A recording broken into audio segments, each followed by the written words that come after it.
Hello, I'm Joel Blackford with Beth Hesed Sabbath Fellowship. Sorry for the voice. I am recovering from a cold. We're virtual only. We're based out of St. Paul, Minnesota. The phone number does work if you'd like to contact us. We do the philosophy of eschatology, not the story itself. I love John Haller for the story itself, and he really goes into depth. And I don't have that energy. I do compile all the news events. It's just that I try to boil them into what you need to know, your reality, our existence, and kind of give you a longer term version of what's going on rather than here's the news story, here's the thing today.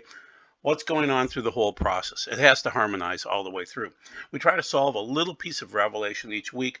What we're really working on is the second Exodus, which is barely mentioned in the New Testament. It's really an Old Testament concept. And so the process of going through the violence to the second Exodus and beyond, and the players. So the players are involved in Revelation, no doubt about that. So Hamas means violence.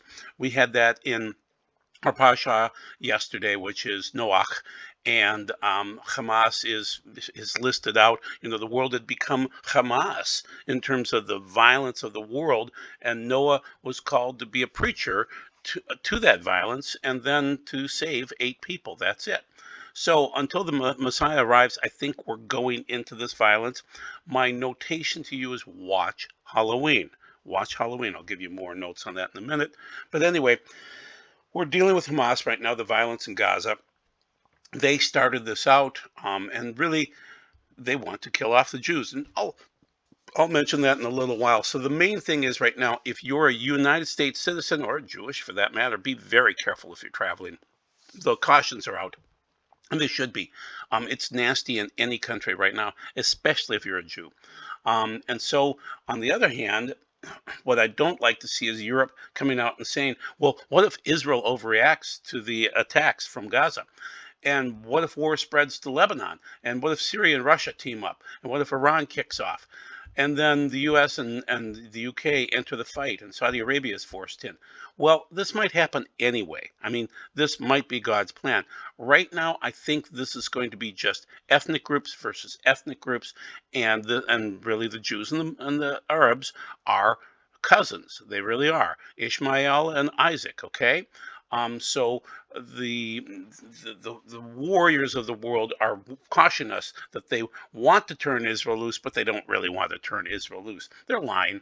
And so Iran's Revolutionary Guard has already warned Israel that it will be eradicated in another shockwave following Hamas terror outrage. Okay, so what does Israel do? They have not gone into Gaza yet. They're still just shelling it. That's about it. They're bombing it and shelling it, but they haven't gone in. And then we have the lies, the constant lies that come out. Well, we received this notification that the hospital was struck. No, it wasn't. It was a parking lot. And the 500 people died. Well, we don't know. And so you have to deal with the fact that you're getting misinformation. That's part of the deal. And also the fact that you have to deal with the fact that casualties, civilian casualties, are going to increase over time. In World War I, it was 10%. In World War II, it was 50%. In Vietnam, it was 70%. In Iraq, 90%. World War III, do you see the trend? It could be nearly 100%. Okay? And so that's where things are going. So, but the lies then, uh, Hamas is shooting across hospitals, and Israel, in this case, they didn't shoot the weapon. It was Hamas that shot it. And so they killed their own people. If people did die there, and I assume that they did, in these cars, in this parking lot. But the hospital's fine. I mean, as fine as it can be. So once again, I cited Genesis 6, verse probably 11 here, and was filled with the earth, violence, Hamas. And so looked God upon the earth, and indeed it was corrupt and basically what God is getting at is he has to take care of things when it gets so corrupted, so violent. He has to do something. Once again, I'm not a fan of the Europeans. I think they're godless, and so not all. I mean, there are some. Obviously, my Wesleyan background comes out of Europe and England and things like that. But there are so many godless leaders left in Europe, and a lot of good people left Europe to come to America, and America isn't so good either right now. But you know, um, There are bastions of faith out there, obviously. I talk to some Europeans every now and then, especially from the British Isles, that are very godly people. So it happens, but it's kind of rare. So, in an unusual move, European Parliament condemns Hamas, saying it must be eliminated. But really, that's just talk tough until they have to do something about it. So the European Parliament passed a non-binding resolution on Thursday calling for Iran-backed Hamas terror organization to be eliminated following the gruesome Hamas massacre on October 7th, which was once again, look at it as not October 7th, but as Shemini Atzeret or as Hoshana Rabbah. This is the last great day of the festival, and so visualize John 7:37 and 38. Okay, so as soon as things get tough, they'll walk away. They always do. So, what are we dealing with this week? We're going to deal with a few different prophecies that take us up through the second Exodus and beyond. And we'll deal with Halloween, which is my comment on this. So, we do the thought behind the thought. You know that already. Okay, so once again, watch Halloween, watch False Sukkot. I was praying about this, and I seem to get a message that this is going to be horrific. Now, you're saying, well, Joel, Halloween is on the 16th of Heshvan, not the 15th. No, everything's a day off. So it's actually on the 15th. Okay. And that's a bad sign. That's the false Sukkot. So what I want you to do is read 1 Kings 12. And as a personal favor, read 1 Kings 13 because it's so cool. I just love 1 Kings 13. But 1 Kings 12 is really Jeroboam down or up in the north, and he won't come down to Rehoboam in the south because Rehoboam's a jerk, and Rehoboam is the son of Solomon, and it divides the nation, and it causes angst, and then it sets up idolatry. So I also want you to be very aware of November 2nd, and if you do it, if you notice it, something occurring during that time frame. My birthday is November 2nd, and so it will be on technically now 17 Heshvan, which is the Noatic flood. And generally, my birthday is during that time. So if you message me and say happy birthday, and something like a wink, wink, nod, nod, you know that something's going on during that time frame. So we'll see. But yeah, every year I look at my birthday as the drop dead day in terms of if you're going into the Great Tribulation, that would be the time frame because generally you move forward 1,260 days twice, which is 2520, and you get to 7 years later on either a Rosh Hashanah or on a Yom Kippur or a Sukkot. They're generally right in that area. Okay, so just be aware of that as we move forward. This is pretty much it for this year, and I had always thought that if we were going to go into the Great Tribulation, it would be 2025 or 2026 or after that. Could be 10 years from now. Could be. So the first prophecy, well, actually, the Halloween prophecy is huge, guys. Watch Halloween. I'm not kidding. The second one is Groover. I cited him last week. I'm citing him again. When you see Israel sending troops into Gaza, it will be a sign the Middle East war has started. And so I don't know if that's a regional conflict. I don't know if that's a national. I would claim that this is what's going on. Based on how I sense with the Bible, you have to drive the Jews back for the second Exodus. So this war will somehow miraculously save Israel. They will lose some things, but the Jews worldwide will be frightened in their places, in Britain, in Germany, in Switzerland, in America, especially Detroit right now. And I'll explain that when I get to the slide. But the main thing is you've got to have a situation that frightens the Jews back home for the second Exodus. That is occurring worldwide, but that means that Israel has to miraculously win this one out and become the only safe place for Jews to go to. That's basically what I think Groover is getting at. Okay, so now we're going to move on to Dudeman. I know his grandson, Michael Boldea, wonderful guy, wonderful, wonderful guy. If you want to follow his little comments on Facebook, they're worth signing up for Facebook. They're that good. So this didn't come from him. This came from a nice Canadian fellow that cited Dimitri Duduman.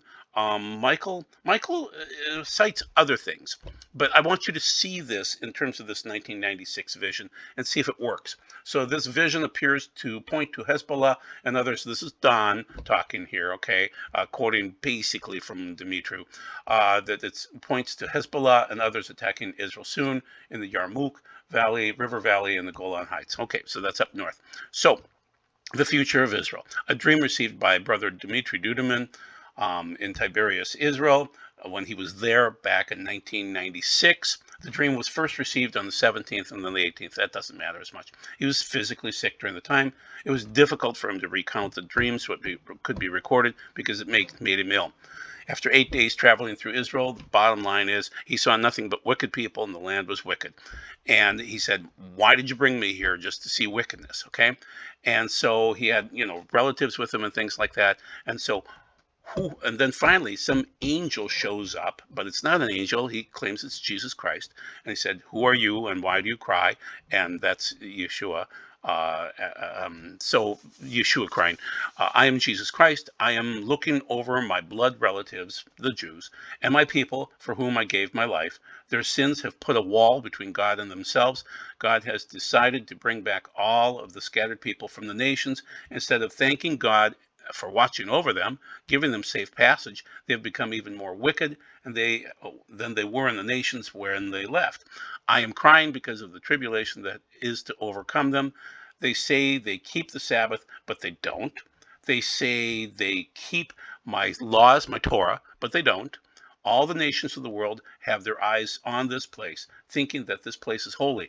They come to seek peace from this country, or seek holiness, and see an example of this in this place. This place is not holy, but it has become defiled. Because of this, God has decided to take peace from this country. They do not trust in this peace that God provides, but seek to make their own peace.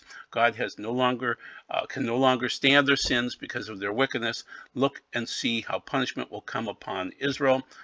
So continuing on then, the future of Israel, I saw a cloud of airplanes in formation from the left, Golan Heights, and a large army coming from the corner, Yarmouk River Valley, and every kind of weapon. They had horses, carriages, cars, tanks, soldiers on foot. I began to hear screaming from my right and asked, can you stop this until they pass through hard times? And that's what I'm saying is going to occur. I'm not saying they're going to lose. They're going to go through hard times in Israel.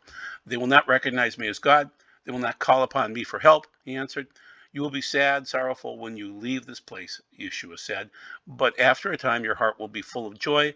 Tell those who love me that I first loved them. They will be saved. I am the eternal one. I do not change. Everything that I have told you will come to pass. You will go in peace, Yeshua said. Then there was a loud roar of thunder, and we were looking for a place to hide because we thought the war had started. A lightning bolt came down in front of us, but Yeshua said, do not be afraid. You will leave this place in peace. Tell the people what you have seen. And so they were visiting the Galilee up north, okay? And so the planes and the airplanes came from up north.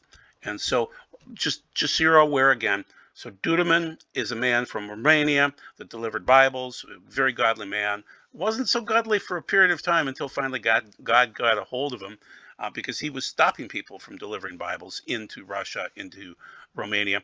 And then finally he helped and became a godly man again. And so Henry Groover, I cited already. He's a man from Iowa, lived in a few other places, a prayer walker. All three, including Wilkerson, said the United States will burn at some point in time, and Russia, maybe China, North Korea, other countries are going to attack us. I think it's at the end, guys. I don't think it's right away. I think based on that attack being more like Revelation chapter 18, I think and for that matter, Jeremiah 51, especially verse 18 and up through 26, it seems as though these things will occur at the tail end. The United States will survive for X amount of time, but there will be a World War III. There will be. It's just that it seems to come at the end. So those three men, I've cited them for years. I love them all. I met technically one and a half of them. I met Michael Boldea once, and I do talk to him at times. And I met Groover back in 2017 before he died. Okay, bizarre coincidences. I just want you to be aware that we're setting up for the players too. All of these skirmishes, all of this violence and everything like that that's occurring, God is allowing it to occur, and it's to bring the Jews back to Israel.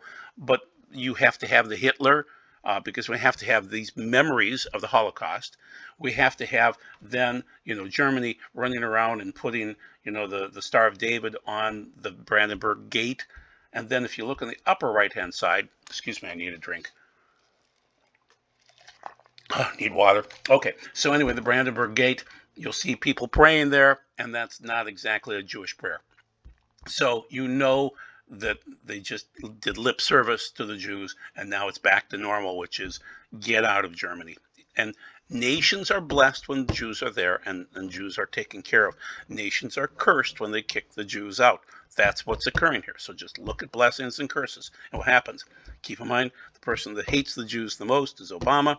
I believe he's Gog, and he's been at the gate, and he's been a part of this, and he's part of, we'll call it the seat of Satan, which is just adjacent to the Brandenburg Gate, which is the Pergamos Museum.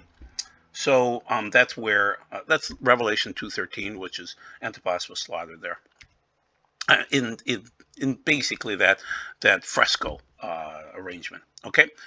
Because it was obviously Antipas was slaughtered down in Asia Minor, not up in Germany, but they moved all the things, all the cursed items up to Germany. Okay, moving forward, the wars and the skirmishes and the violence. Will Israel invade Gaza and start World War III? We don't know what they're going to do. The United States is backing them off, obviously. There was a violent protest at the U.S. Embassy in Lebanon, and do not travel warning, as I had mentioned before. Pakistan's on the brink of chaos. Israel aggression against Palestinians threatens new wave of violence towards Jordan. So Jordan's having problems too. Excuse me. All of these countries are having horrific problems right now.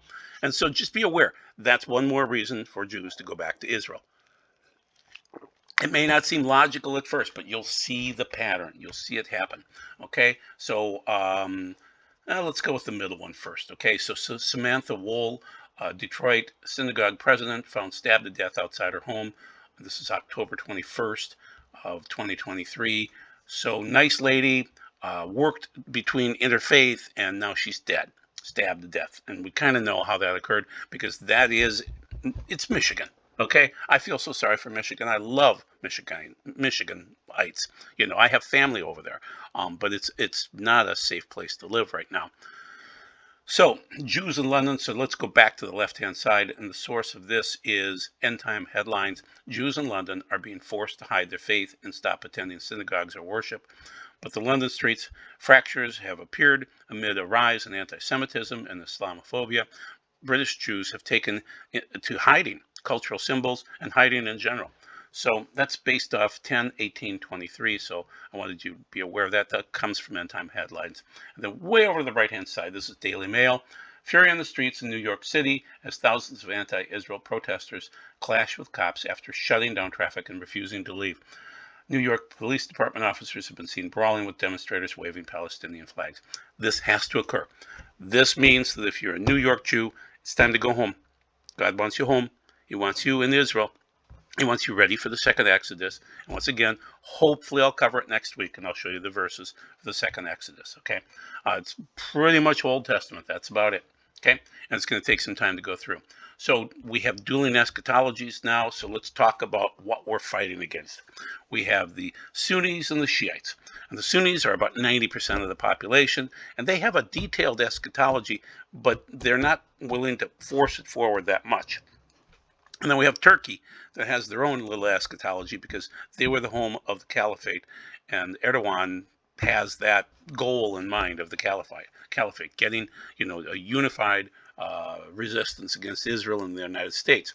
So we're going way back now to the Shiites in 2005 with Mahmoud Ahmadinejad, and he praised Khomeini and said Israel must be wiped off the map, adding, "This is a very wise statement. It is not possible to have a world without the United States and Zionism, but you know that it is possible that this is a possible goal and slogan." The slogans of the Iranian nation are Al-Quds Day, and what the position is, the slogan is "Death to Israel, Death to America," have resounded throughout the region. So that's what Iran preaches. Now, the people of Iran, I'm friends with many Iranians. I love them dearly. I don't like the leaders. They don't like the leaders, but they live in America now, and they're very happy over here. They're wonderful people. Iranians are just great people. I love them dearly. They remind me of Jews. They really do, and they might be. You never know, cousins. Um, so the point is that they believe in their Mahdi over in Iran, and they want to force it. The goal is to force it. And so I'm basically quoting Joel Rosenberg at that point in time, um, that the Iranians want to force this. Okay, Ahmadinejad is God, but really the overall flavor is let's force the Mahdi to arrive. So this is from Laura Logan. The black flag was raised over Imam Reza Shrine in Iran for the first time in history. The black flag means what? It means the caliphate. It means let's rise up and let's attack. And so it's they're asking for the Mahdi, okay? And that is their leader. That is, you know, I'm not going to call him the Antichrist or Gog. I would call him Gog. It's possible he's Gog, okay? But not the Antichrist. Different guy. Different guy. Okay, so and I'll explain the reason why Gog is different than the Antichrist is that Gog is buried, the Antichrist is burned. Okay? So, what's the appeal of the caliphate according to BBC News? Well, it's really always been a goal. They've always put the caliphate together, generally out of the Turkish area. But there have been many dynasties, and they want to be united and they want to take over the world. So there you go. So Tehran Times, black flag. What does this mean? According to West Point, their combating terrorism center. The last line of their particular article, in the contemporary Islamic movement, the black flag is used to evoke notions of jihad and reestablishing the Islamic caliphate. Excuse me again. So the bottom line is that's what we're coming up against. It's uniting everybody into one war against the West. And the West is doing a great job of destroying itself. Okay, now this is coming from Dr. Ellie, one of my friends on Twitter. And when someone says, I am not against Jews, I'm only against Israel, they refer to Jews that are helpless and defenseless, Jews that are slaughtered like sheep.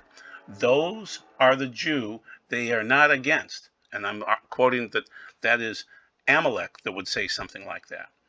They're against Jews that defend themselves. That's why they hate Israel. Israel is able to defend itself, and they hate that. Okay, so it's a spiritual war. It is. You know it too. Okay, so once again, I'm citing the eschatology. Sunnis are more Arabic, and they have a low eschatology, but still they believe in it very strongly. The Shiites have that high eschatology of the Mahdi, and that the Mahdi is going to come very soon if they force it. So once again, Khomeini is from Iran, and his closest allies hold to the eschatology teaching Muslims to hasten the coming of the Islamic savior, known as the hidden Imam, the 12th Imam, the Imam al-Mahdi, by obliterating Israel, the epicenter of Judaism and Christianity. They perceive the epicenter of Christianity as America. Tehran's doomsday theology came to light when the Ahmadinejad fellow, as I cited, in 2005, began talking constantly about the Mahdi, insisting his arrival was imminent. He will come with Jesus Christ, and he will kill Christians and Jews. That's what they believe. And so, bottom line is, this came from Joel Rosenberg from his site, and so I'm citing him. That's what we're up against. But they're also going to have some other friends too. China has 6 warships in the Middle East right now, ready to go. This is from Zero Hedge. So China is part of this program too. I think they're involved because, financially they want to be involved in the rest of the world. And they like to see the violence occurring too.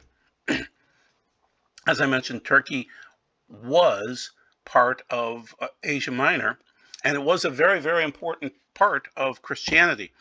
As Rome fell apart, you had Turkey, not Turkey, it was Asia Minor. You had the 7 churches, you had other things occurring. Byzantia was occurring there. And so the Byzantine Empire was in Constantinople.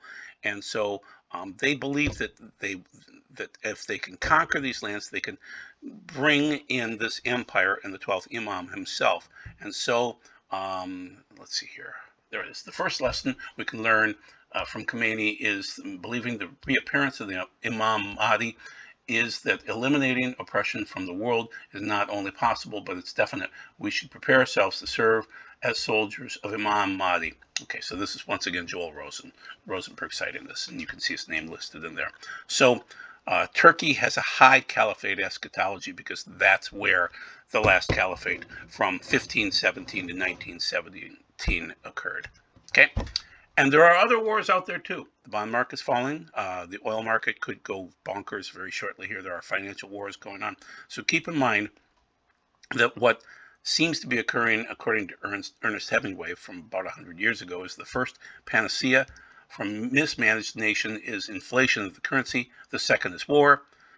Both bring a temporary prosperity. Both bring a permanent ruin. Both are a refuge of political and economic opportunists. See, it consistently happens. So there are other wars. Then there are safe zones. So this is from Corey ten Boom, the safe zone in the Ozarks, the safe zone over, we'll call it Cleveland, Tennessee. Okay, and so there seems to be these safe zones. The Ozarks seem to be very safe, according to Corey.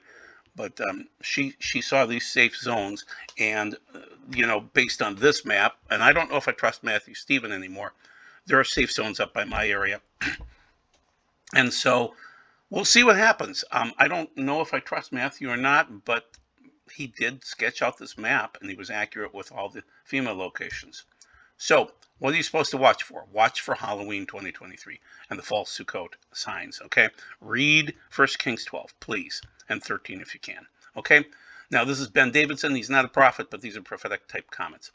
If I told you that these events are connected, the rise of the trans culture, wars, threats of wars, economic strife, climate change discourse, cancel culture censorship, satanic symbolism everywhere, Earth's magnetic pole shift, would you be able to explain how? And I'm an eschatologist, and I can't really tie them all together, but I want you to be able to see that's a prophetic comment.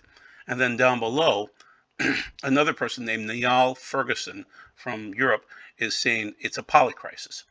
This is what we're going into. It's not just one thing. It's not just, the culture changing. It's not the wars, threats of wars. It's not just economic strife. It's the whole package, everybody. It's the whole thing falling apart very quickly. According to Orwell, in the article in the middle bottom here, the war is not meant to be won. It is meant to be continuous. Hierarchical society is only possible on the basis of poverty and ignorance. In principle, the war effort is always planned to keep society on the brink of starvation. Yeah. So now this is my take on what I think is occurring then. Skirmishes will increase. That's ethnos, epi-ethnos. And wars will increase. That's basileia. That's kingdom versus kingdom. And maybe a few nukes. You never know. Okay, stoked passions will call for worldwide nuclear war, and you're going to hear it more and more and more. The rich will become richer, and the poor, they'll become poorer.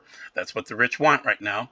Markets will be volatile. Inflation will be bonkers. 2 million people will die and not be born. Coincidentally, a blood moon eclipse will appear alongside a micronova of the sun when the sun goes from yellow to white to red to black. If that occurs during a blood moon eclipse, then you're going to have 2.5 years after that of cosmic disasters, just the worst from the cosmos. At midpoint, the world will crave a Messiah. Obama will step forward along with extra dimensionals and the Antichrist. Pope Francis will anoint the Antichrist with the extra dimensionals blessings, and the Jews will go home for a second Exodus. They'll be forced to go home before that. So once again, the linear birth pangs concept is that Matthew 24 looks just like Revelation 6.